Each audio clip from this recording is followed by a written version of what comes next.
Hello, I'm Denny Somack, and this is the Rock Podcast. And on today's show, I got a guest that I've been looking forward to having on for some time. He's a Rock and Roll Hall of Fame inductee. His name is Richie Furay. You know him as one of the founding members of the great band Buffalo Springfield, also the band Poco. Later, he had a band called Souther-Hillman-Furay, some solo albums, a bunch of different things. He's got a new album out called In the Country, where he does his own interpretations of a lot of country songs. And he's working on a documentary. We'll talk about all that and a bunch of other things. So let me welcome to the Rock Podcast, Richie Ferrei. Hi, Richie. Good morning. How you doing? Hey, I'm doing good. How are you this morning? I'm doing great. I assume you're in Colorado? I am in beautiful Colorado this morning. Okay, I was just there a few weeks ago myself. So, oh, cool. Saw your exhibit in the Colorado Hall of Fame at Red Rocks. So, yeah, that was, and I guess they've made some changes to that because we have a new one now that's going up out in Nashville. Oh, great! At the end of September, they're doing a display on country rock, and so. Got a lot of stuff out there now, a nudie suit and my 355 Gibson and a bunch of other things. Okay. Richie, you're a member of the Rock and Roll Hall of Fame. You're now in the Country Music Hall of Fame or the Colorado Hall of Fame. Colorado. Are you in the Country Music Hall of Fame too? No, not in the Country Music Hall of Fame. So you need one more to be the trifecta, right? I need one more to be the trifecta. After 50 years of waiting, I finally made it on the Grand Ole Opry stage. So who knows what might happen? I was just going to ask you. I know that was recently in June. What was that like? Oh, it was just really precious. I mean, truthfully, I'd been waiting to do that ever since I started Poco way back when and never had the opportunity. And we were out in Nashville and John Barry's manager, Brian Smith, said, "What, you have not ever been at the Grand Ole Opry?" And he said, "We got to fix that." And so Brian got it all organized and away we went. It was really tremendous. I think from looking off on the side and then seeing that circle that they took out of the Ryman, and you got to go back years and just think, who stood on that stage, right? In that spot. And of course I'm going to be standing in that spot in just a few minutes along with the rest of the people, and so it was really an honor, really an honor. Great. So the last album that you did before this, I believe, was the live Delivering Again, correct? Yes, it was. That was the last album that that was the live one. Then the last studio was Hand in Hand. Okay. So how did you enjoy doing that, Delivering Again? You did that at the Troubadour? Yeah, it was at the Troubadour, and it was a challenge. And at first I was wondering, were we going to be able to really get it done? And then I got to thinking, all of the songs that are on that particular album, all but 3 of them, at some point in time in the last several years, I've played all those songs in the set. So I figured, okay, this isn't going to be that hard for me. And so once we started the rehearsals with my band, it really seemed it just had a flow to it, and it worked out real easy. Okay, so the original Deliverin' is considered one of the best live albums. What do you remember about that? Was that where was that recorded? That was recorded at let's see, the New York, wasn't it? Yeah, it was New York at the Felt Forum, and then at the Back Bay Theater in Boston. We recorded at 2 separate places. I'm sorry, I was just I couldn't get the Forum out. What do you remember about that night or those nights when you were recording that original one? Well, we were excited, but I think there was some mixed emotions that were going on at the same time because we knew Jimmy Messina was going to be leaving the band and Paul Cotton was going to be joining the band. But nevertheless, it was something that was very special, and we needed a project at that time. There were some songs that actually were never really studio recorded that were on that particular album as well, and so it was definitely a good project to make the transition from Jimmy to Paul and moving on forward through that. But it was a lot of fun to be able to make that project and to have it recognized as a as well received as a live recording at that time. It was thumbs up. It's on a lot of people's top 20 list of great live recordings. Isn't that awesome, man? That really touches my heart too. That's really special. Okay. So when you recorded the latest version at the Mhm. Troubadour, were there particular people in the audience that you had invited? Were there any?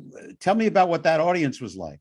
Well, the audience was tremendous, and I hadn't been in the Troubadour for some time, and to go in there, it is not a very big room, and Right. it was that was one of the first things that hit me. But they also had removed all of the table and chairs from the floor, and so it was jam packed. I mean, there was no social distancing at that particular show that night, and it was really special.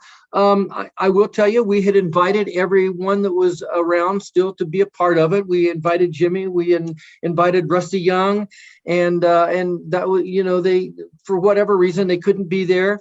Randy Meisner did come, as did my good friend Timothy B. Schmidt, who actually did sing with us on one of his songs. Clear up something for me, because Sure. we know now when you did the reformed Poco album that Randy Meisner was an original member, but he's not on the first album. What's the story behind that? Well, you know what? There was just a lot of stuff that was going on, and there's too many stories to really determine. I can tell you what I know from my perspective. When you're in the studio, I mean, you need to be focused. Right. And Randy wanted to be in the studio when Jimmy was mixing the record. And he did not really, it didn't settle well with him that Jimmy asked him not to be in the studio at that time. Now, some say that I asked him not to be in the studio at that time. I don't know who asked him not to be in the studio, but what we wanted to do was we wanted to get the best mixes possible, and everybody then was going to be able to have their input, and we would go back in and try to tweak what we could to satisfy whatever questions or thoughts that somebody had on the record. But Randy, he didn't want to do that, and then decided to leave. And you know what? The rest of it's history. And we're kids back then, we don't know a lot about what's going on in life. Right. Okay. So in the country, tell me about what decided the song selections. Okay, well, after Val Garay, who produced the record, who produced my 1979 "I Still Have Dreams" record, and is a dear friend from clear back to Buffalo Springfield days. So, a good relationship I have with Val. When we finally settled on the direction that we wanted to go, because I didn't know how far back when he said, "Do you want to do covers of iconic country hits?" Right. I didn't know how far back. So we had to, first of all, determine that. Well, what really settled it for me was the very first song on his list was the very first song on my list of songs that if I ever got to do an album, I didn't care if it was a country album or not a country album.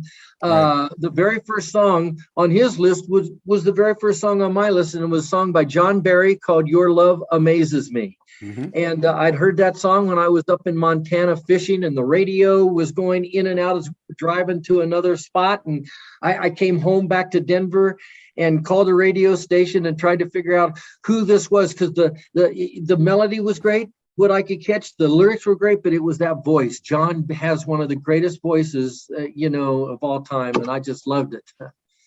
So were you anticipating any really old classic country, or like? Not really. Hank Williams, nothing like that then? No, we went back to, I think the 80s or 90s. And then I picked Lonesome Town because of the influence that Ricky Nelson had on me. I could not wait for him to come on at the end of Ozzie and Harriet and play his song, right.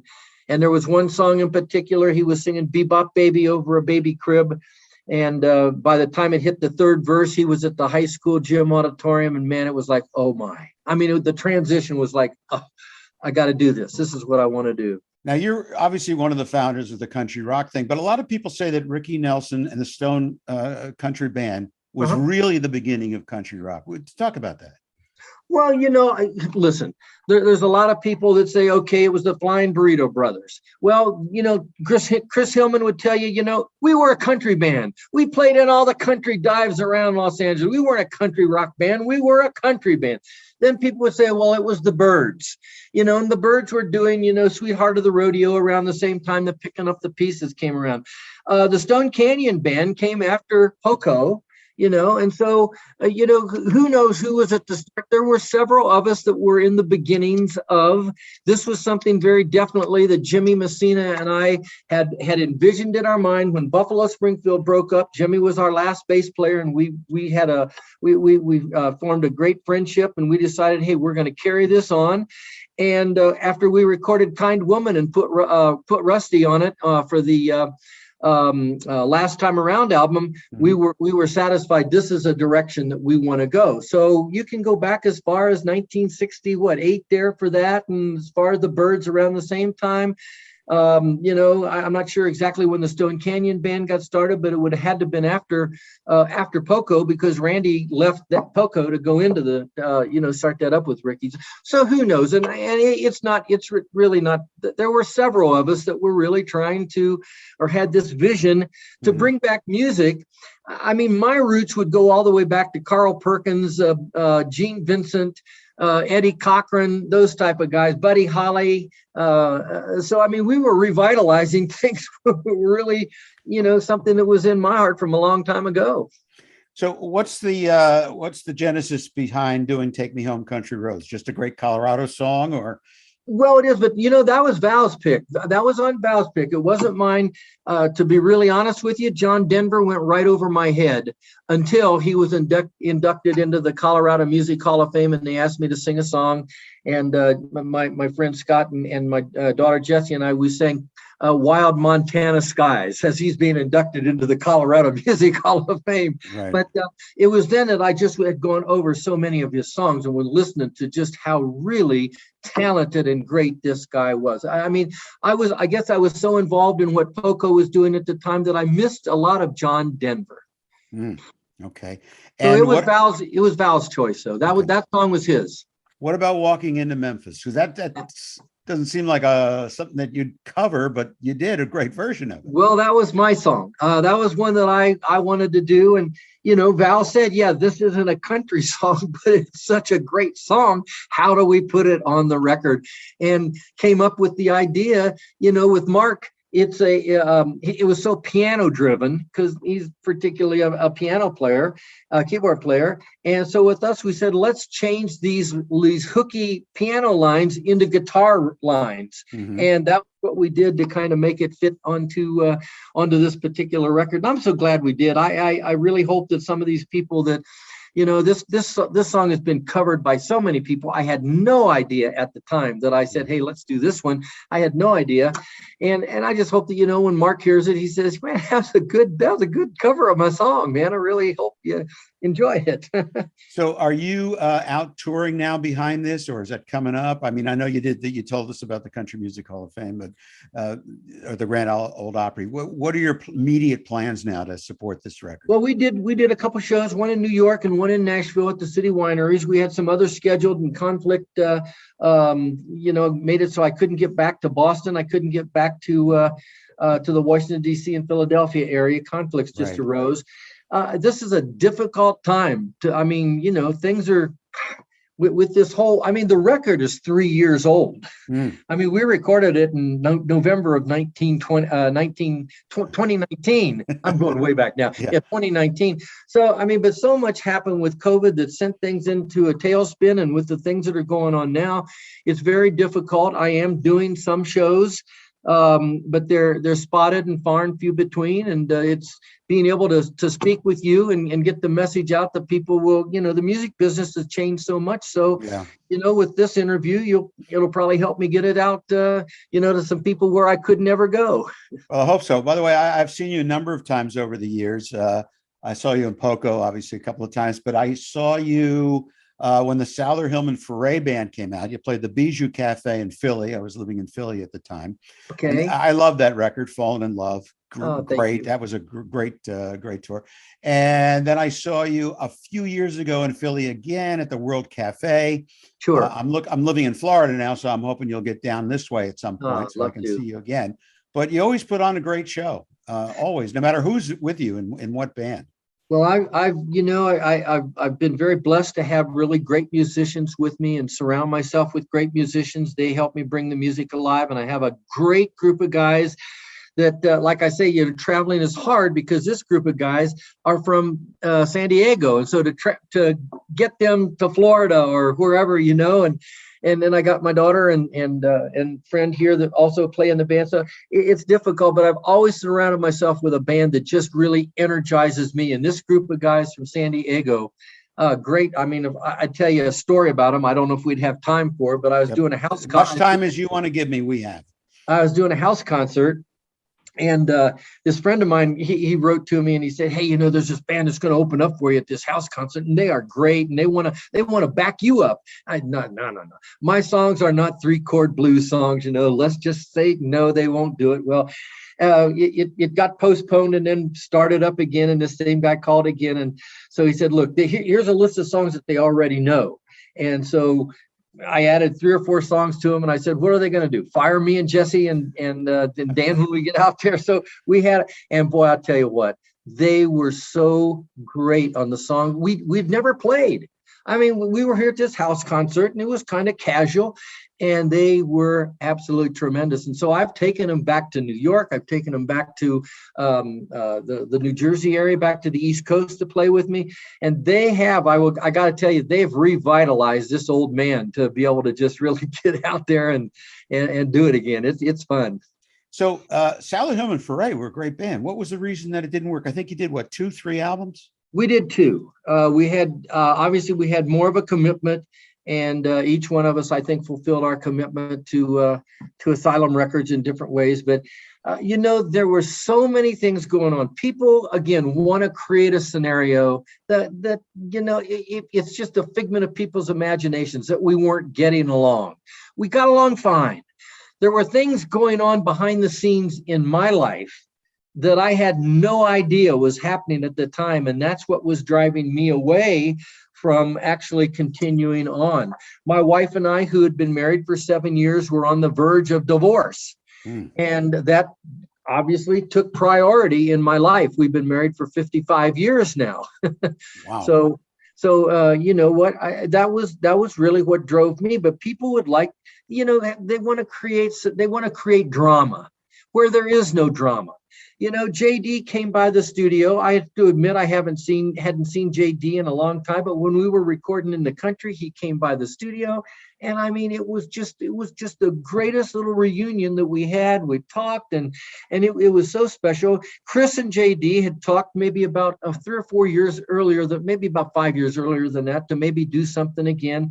And, JD was working on the Nashville movie or TV show. And so he was busy. Chris was doing his thing. Chris and I worked together, and we are dear friends, So, I mean, for people that want to create some scenario, it's not true.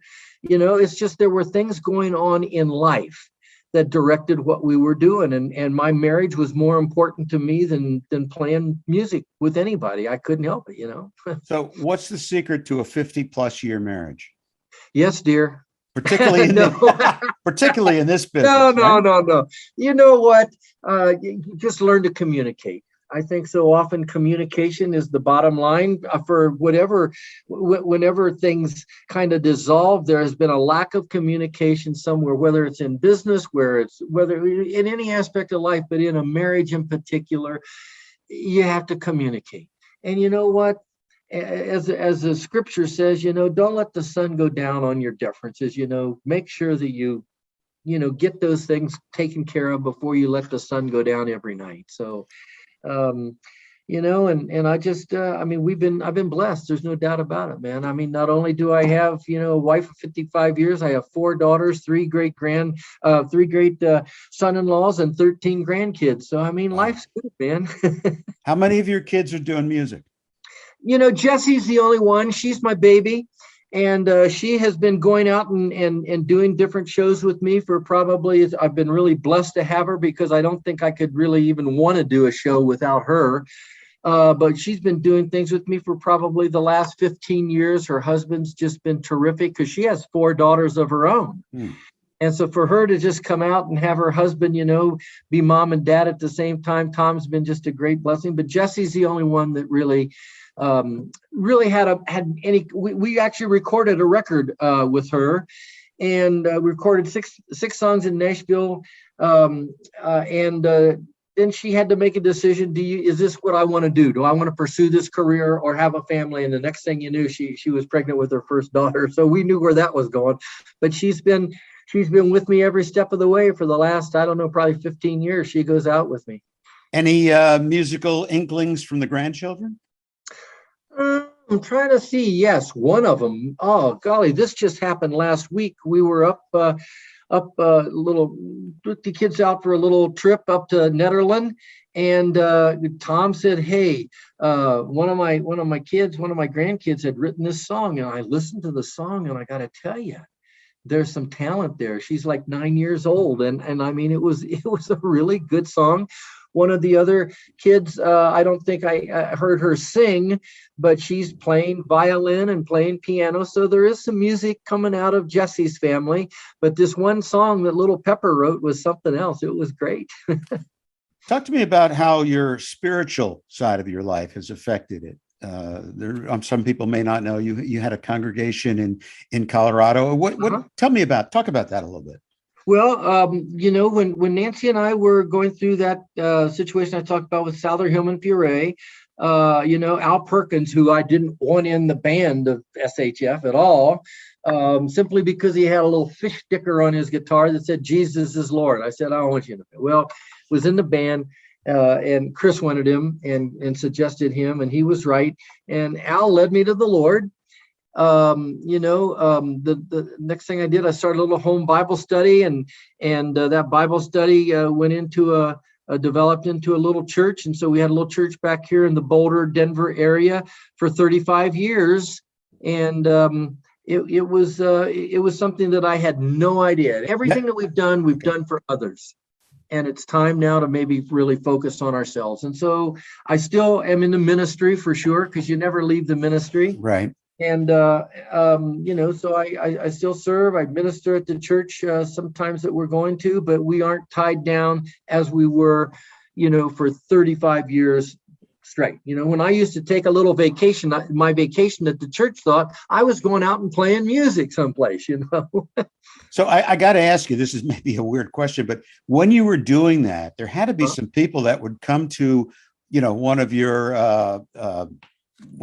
services and go, "Wait a minute, I know that guy. Isn't he the guy for what happened? What do people?" Well, sure. People would come and they would know my history, my background. I mean, they would, out here on the internet, whatever, people know what's going on in your life, even way back when. I'm not sure 35 years ago we didn't have this, but people would come and they would remember me from from musical days, and it wasn't, well, why are you doing this? Although I did have a good friend of mine, Peter Nobler, who wrote for Crawdaddy magazine. He said, man, he asked me to write a testimony. He had a bunch of people write a testimony of what it meant to change to become 30. And it was my whole testimony of my salvation.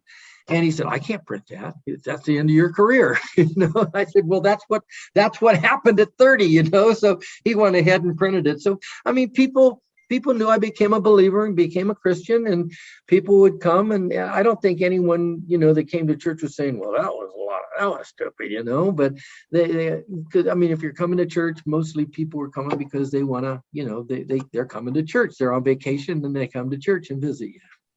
So everybody's going to know all this stuff when this documentary comes out. Tell me what stage this is in. I know you're running a campaign. How far along are you? Do you have any anticipated timeline? Yes. The anticipated timeline is definitely early next year. So early 2023. We have a few interviews that we're still trying to complete. Stephen and Neil and I have tried to get together twice now. And Stephen got the big C about 2 weeks ago when I was in California, and he couldn't get together to do an interview in a room of people. We had to have the mask on and the whole deal. And so right. I'm hoping the third time is a charm. That's the main one that we're really still after, to get Stephen and Neil and me together. Stephen and I have done one via Zoom like this when Neil couldn't make the first one. And so what we want to do is we just want to get us all in the same room. But basically, it's done, except for a few minor things like that. I think that's the main thing. Some people are coming up here at the end of August, and we're shooting a few more, series from that time that they're here. And that'll probably tie it up. There's a few interviews if they want to get out here, and then some things that I still need to, say on the interview. The interview is going to be very straightforward. It's not going to be a pat on the back, hey man, a fluff piece. People that maybe I've had difficulties with or differences with, they who wanted to be interviewed were interviewed, and they were able to talk. So it's a whole life story though. David Stone and Denny Klein felt like it was something worthy of them putting a time and effort into, and so it's been a challenge again. When COVID hit, it threw everything into the background. So it was hard getting some of it done, but it's almost I'd say wrapped up in the final production stages, except for a few interviews now. Now, I assume that there's performance video in this. Does it go all the way back to the Go-Go Singers? It'll go all the way back to when I was born. Okay. So it's the whole story. And here I am, man. I'm thinking, well, I hope I'm alive to see this documentary on me. What other early, obviously there'll be some Buffalo Springfield, some Poco. What else will be in it performance-wise? And how hard was it to find all this stuff? Were you relying on fans or? David and Denny have done all the research. So they found all the things that they have wanted as far as that kind of, presentation is on the show, as far as, that kind of stuff. They have found the concerts and stuff that they feel are significant for the production. Okay. And so it's pretty much in their hands. Now, people know that, what was it, about 10 years ago, Buffalo Springfield did a sort of a reformed to do some shows. Why didn't that continue? Well, people were anticipating like, whoa, this is going to be great. This is one of those reunions that can work.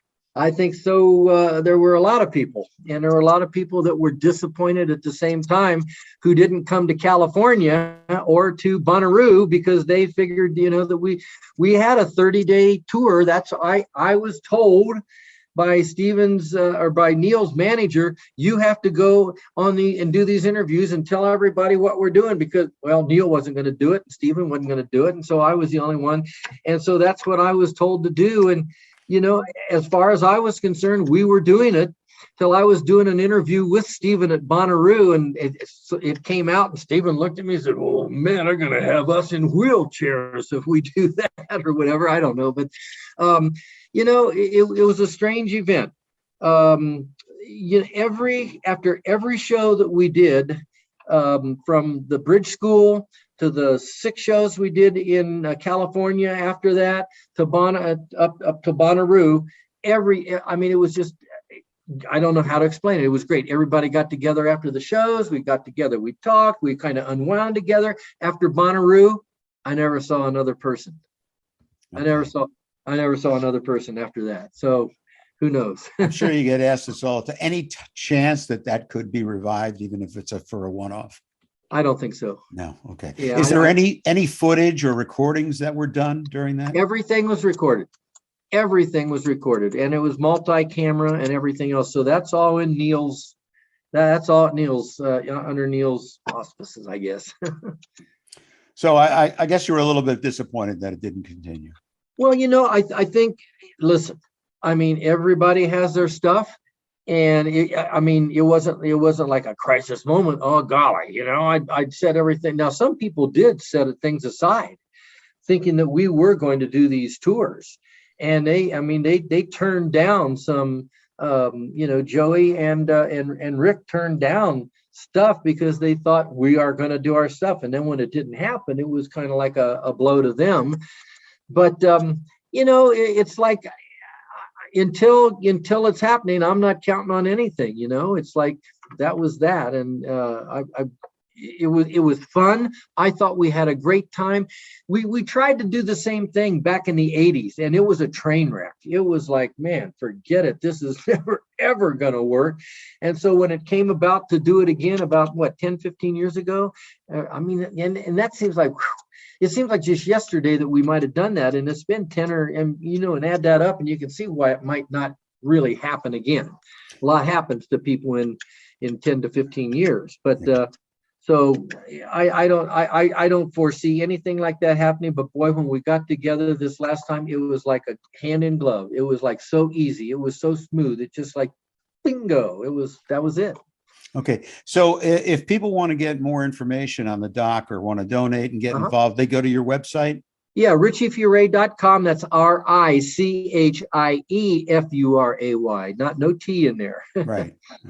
Now, what did you think of, I know it was a while ago, but what did you think of the box set that Buffalo Springfield, that Atlantic put out years ago with all that unreleased stuff? Were you consulted? Well, it was like one of those, I was like the Randy Meisner of that, Neil invited me out to his ranch up in Northern California and, listened to it. And I of course had my options to, put in my input. I listened to it and it sounded like, okay, this sounds pretty good. You've done a good job. He did not feel like one song should be on the album. Some people did. I was pretty much, it was immaterial to me. In the Hour of Not Quite Rain, which was the KHJ, the guys are going to write a song and it's going to be a big hit AM. Well, you couldn't write an AM musical song around that. And so that was the only thing that maybe would have been in question, but I thought it sounded okay. But it was just kind of amazing. Here we are, man. We're redoing these same three. We only did 3 albums, right? And only one of them was the original band, that first one. After that, it started to break around. Oh, I'm going to have this guy come in and play. And then by the time the third one, last time around, well, I was like, it was a difficult project to get an album out. Now, who? Let's talk a little bit about Buffalo Springfield. Who decided who would do what? For instance, why did you sing a Clancy and not Neil?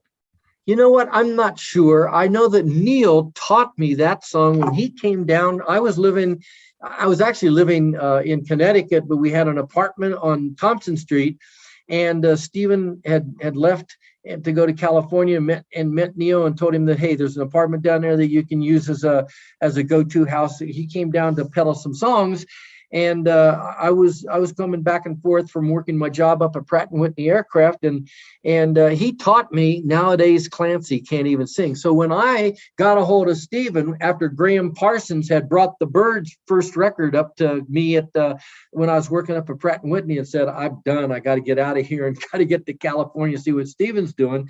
I taught Stephen what I knew of Clancy.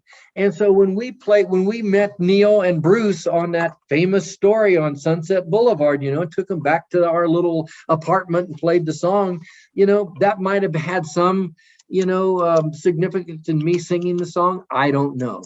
I did sing a few of his songs. For some reason, I sang Flying on the Ground is Wrong. Do I have to come right out and say it in Clancy on the first record? And I know I was mainly in the band as a singer at the time. Stephen said, hey, I got a whole band together. All I need is another singer. Come on out. Well, it was me and Stephen when I got out there. It was just the 2 of us, so there was no band.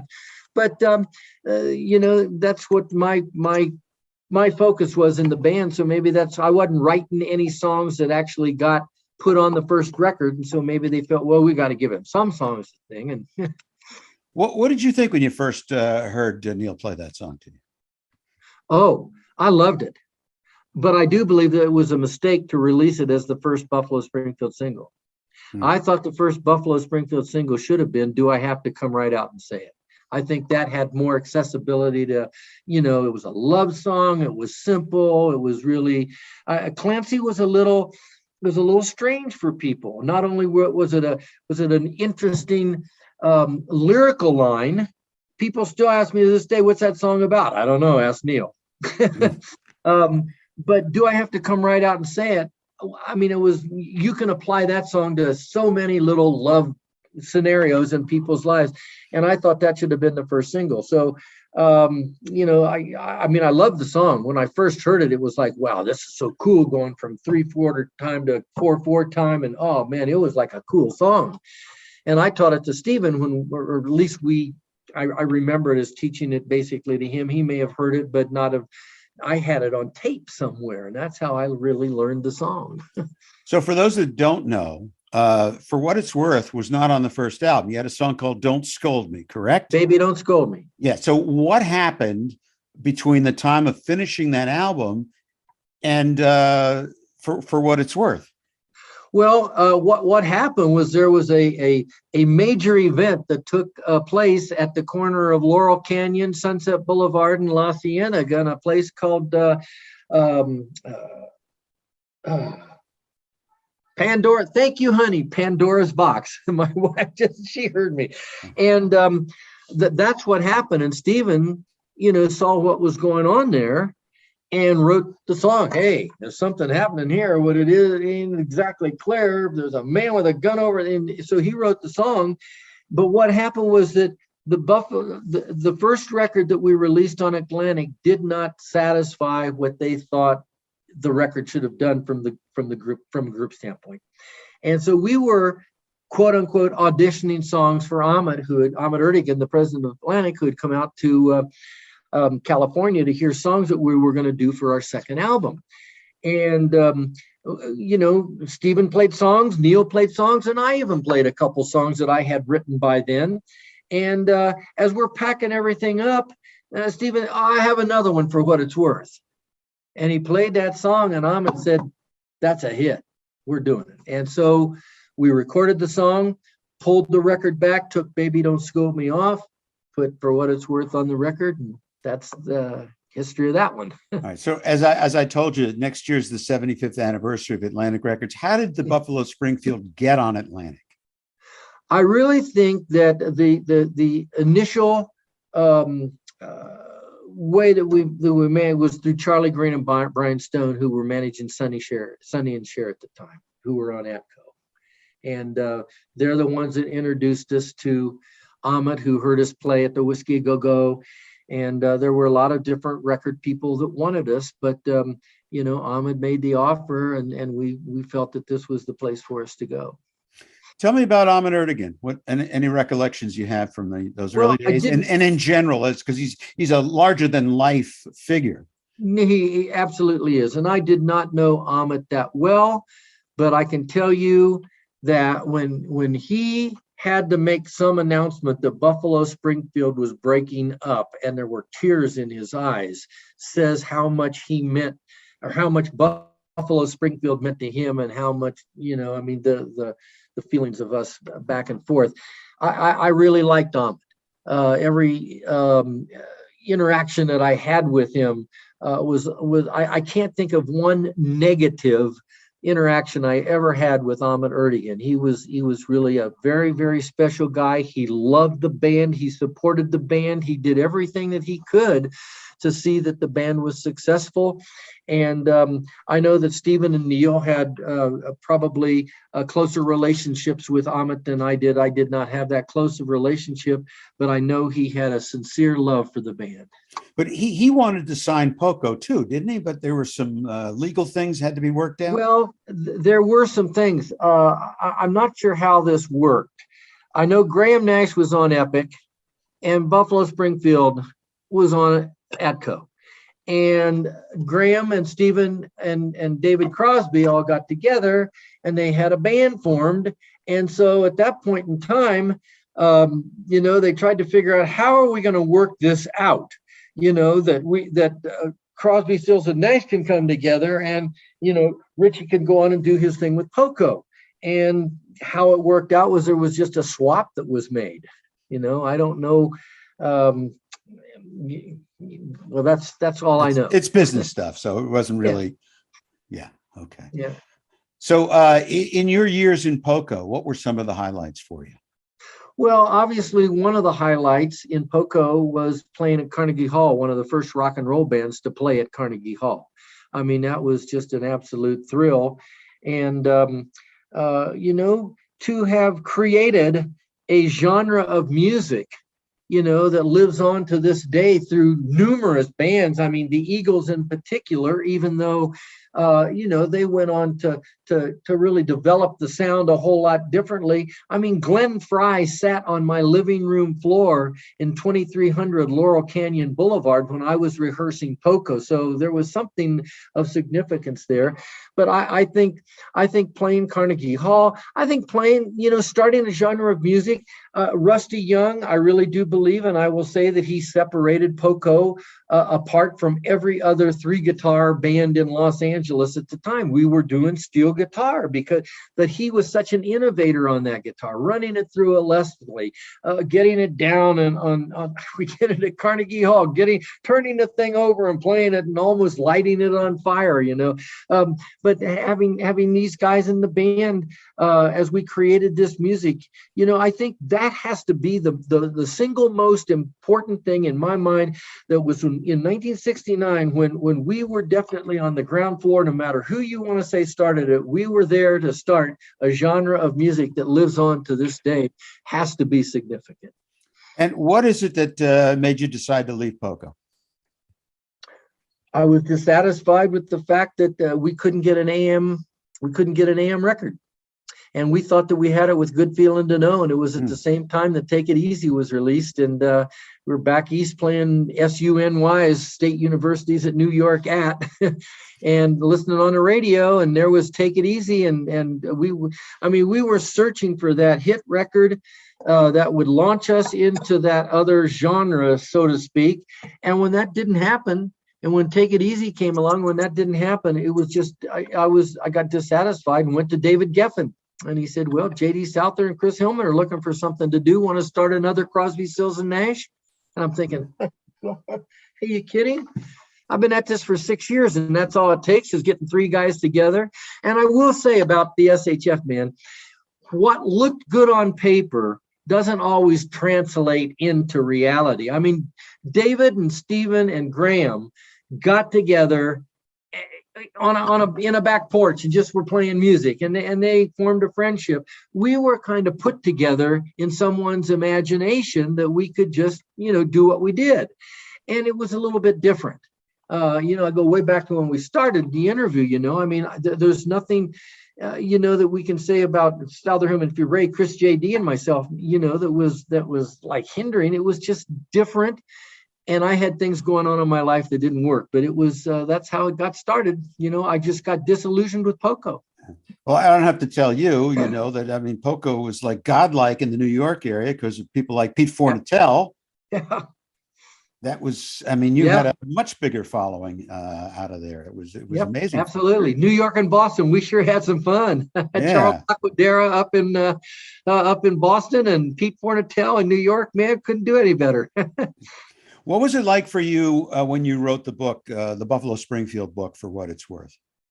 Well, it was a lot of fun, a lot of reminiscing. John Einerson, great guy, great historian. And it was fun for me. John came out and spent some time with me in Colorado. And what was really fun was the fact that he knew he would remind me of things that I didn't, that it was like, oh gosh, I'd forgotten all about that, but they were true. He's such a great historian. And, as I would reminisce on some of the things, and even today, thinking back, man, it's been quite a journey. It's been really a lot of fun to have been involved from a little kid, that saw Ricky Nelson on Ozzie and Harriet, to go to New York as a folk singer, hook up with Stephen Stills, and then in Neil Young in California, and to create a kind of music that people still look upon today with admiration, and thinking, man, this is a great band. And then to have started a genre of music, man, I'm going to tell you, it's been a really fun and fine journey, man. Okay. I want to we're going to wrap up in a little bit. I'd just like to ask you about a couple of specific songs, if you could just talk about them in general. First of all, A Child's Claim to Fame, from Buffalo Springfield. What do you want to say about that? You're laughing. So maybe this will sum it up. When Buffalo Springfield did their reunion several years ago, we were at Santa Barbara, and I got past that doo-doo-doo, doo-doo-doo, doo-doo-doo, doo, and then somebody over on the left side to me said, stop everything. Did you write that song about me? And of course, it was Neil Young right there in front of 5,000 people. So, and I'm stammering because it caught me off guard. But it was like, well, yeah, maybe, yeah. And so it was. I think it was written because of frustration. Buffalo Springfield was one step forward and two steps back because of two Canadians that I love dearly. I still love Neil, man, and I appreciate everything that he's done and all. But it was difficult. I don't think he ever wanted to be in a band. I always think he wanted to be a solo artist. So yeah, there you go. Child's claim to fame. Okay. Kind woman. Yeah. Tell me something. The song actually came about after, a song of Stevens that I just love to sing from the first album called Sit Down, I Think I Love You. So I had this young lady, that would come and stand at the foot of the Whiskey Go-Go stage. And I would just look and I was overwhelmed with just the beauty of this woman, physically at the time, and she turned out to be my bride of 55 years. And so that was the song that I wrote, for her. Okay. Now, originally, you re-recorded that and got Neil to play on it because you didn't play on the original. What's the story behind that? He didn't play on the original Buffalo Springfield recording. And there were several things that were going on at the time that I recorded it. It was on my Heartbeat of Love record. And I wanted to put the song in time because there's odd measures in the Buffalo Springfield and early Poco version of that. And I wanted to put it in time. And so when we recorded it in Nashville, I thought, well, you know what? I couldn't get him 40 years ago. Maybe I can get him on it now. And so I approached Neil because that album, I actually got Stephen on it, Timothy's on it. There's so many people on that particular record and all that when I reached out to him, he was very agreeable to do it, but it took a year. It took a year of waiting. He's just a busy guy way back then. A good feeling to know. Yep. Taking a walk on one of my, we lived further up the road here than I live now in Colorado. And I was out walking one day and just to come home from a tour. And sometimes when you're out just taking those walks, you start getting, either a lyrical line or a musical line. And it was just a good feeling to know to be home, And you were sort of surprised that it really didn't do better than it, because it sounds like a hit right out of the box. Everybody thought it was. We recorded it with Jack Richardson. We had looked for a producer when Jimmy had decided to leave. We looked for a producer that had a history of hits. I actually, my first choice was Richie Podler, Three Dog Night and Steppenwolf, and I just really SHF. We recorded our first record with Richie. But when CBS rejected Richie, we went on the search and came. And Jack Richardson, who was just a wonderful, wonderful guy to work with, because he had a string going on with the Guess Who of hits and others. And everybody thought, that's it. This is the song. This one's going to be the one. And it didn't. It just laid there for whatever reason. And that happens a lot in the music business. It does, man.